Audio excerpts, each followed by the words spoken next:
नमस्कार। आज मैं फ्रेश स्वीट कॉर्न से मोदक बनाने जा रही हूँ। इसके लिए मैंने थोड़े से ओट्स लिए हैं और फ्रेश स्वीट कॉर्न लिया है। 5 मिनट प्रिपरेशन का टाइम है और 10 मिनट में रेसिपी बन भी जाती है। बहुत ही इजी है और बहुत ही फटाफट से बनने वाली रेसिपी है। बहुत ही टेस्टी बनते हैं ये मोदक। एक बार ज़रूर ट्राई करिएगा। इसी के साथ मुझे कमेंट में ये भी ज़रूर बताइएगा कि आपने इस बार कौन से मोदक ट्राई किए हैं। चलिए शुरू करते हैं। मकाई को अच्छे से कद्दूकस कर लेना है। यहाँ पर मैंने रो शुगर ली है, आप चाहे तो चीनी का भी यूज कर सकते हैं। गुड़ का यूज करेंगे तो थोड़ा सा कलर अच्छा नहीं आएगा, ब्राउनिश जैसा आ जाएगा, पर फिर भी अगर आप चाहे तो गुड़ का भी यूज कर सकते हैं। अदरवाइज चीनी से कलर बहुत ही सुंदर प्यारा आएगा और स्वाद में भी ये बेहतरीन बनेंगे। तो चलिए शुरू करते हैं। इसी के साथ मैं आपको गणेश जी की एक कहानी भी सुनाने जा रही हूँ। हमें हिंदू शास्त्र को 18 पुराण दिए हैं महर्षि वेदव्यास जी ने, जिनको भगवान नारायण का एक अवतार भी कहा जाता था।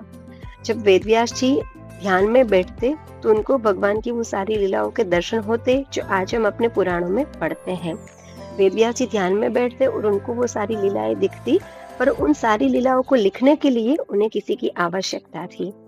व्यास जी ने देखा कि गणेश जी अपने इस कार्य के लिए सबसे उपयुक्त हैं, तो उन्होंने गणेश जी से कहा कि आप मेरी ये सारी कथाएं एक शास्त्र में संजो के लिखते जाइए और मैं इसको अपने ध्यान में बैठ के बोलता जाऊंगा। गणेश जी ने कहा ठीक है, पर मेरी 2 शर्त रहेगी। एक शर्त ये रहेगी कि आप जहाँ पर रुक जाएंगे वहां से मैं लिखना बंद कर दूंगा और आगे नहीं लिखूंगा।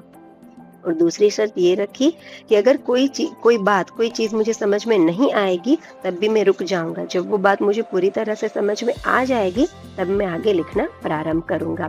व्यास जी ने कहा, ठीक है, ऐसा ही होगा। अब व्यास जी बड़े ध्यान में बैठ के वो सारी कथाएँ बोलने लगे, जिनके उनको अपने ध्यान में दर्शन हो रहे थे। पर बीच-बीच में वो एक श्लोक ऐसा मुश्किल वाला बता देते कि जिसको समझने में गणेश जी समय लेते थे। गणेश जी जब तक उसको समझते तब तक व्यास जी आगे की कथा के श्लोक बना लेते और फिर वो बोल देते और गणेश जी फिर से उनको लिखना प्रारंभ कर देते। तो इस तरह से हमें अपने ये सुंदर पुराण मिले, जिससे हम अपने जीवन को धार्मिक बना सकते हैं, बहुत ही बेहतर बना सकते हैं, श्रेष्ठ बना सकते हैं और अपने जीवन की सारी समस्याओं का हल भी उसमें से ले सकते हैं।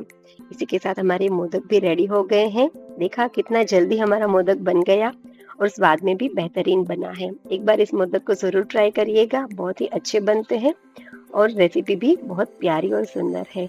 आपने कौन से मोदक बनाए हैं ये मुझे कमेंट में बताना भूलिएगा नहीं। Thank you so much. Bye. Take care. Happy Ganesh Chaturthi.